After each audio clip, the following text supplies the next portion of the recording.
I get asked this question a lot of times. What happens when I am trying to adhere my membrane and it's not a tack and it's a screw? And it keeps cinching every time I'm trying to screw the screw down.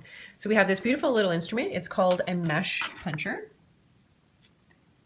Here it is. And I'm going to show you it works on wet membranes. This one's a damp membrane. Beautiful little hole.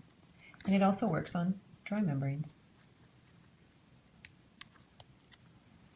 So this is in the catalog, just to let you know that we have it in stock all the time. And I'm going to show you how beautiful it is now to adhere your membrane down. Let's choose the wet one. And we're going to use one of our wide head screws. And we are just going to go ahead. As you see, nothing is spinning, nothing is turning.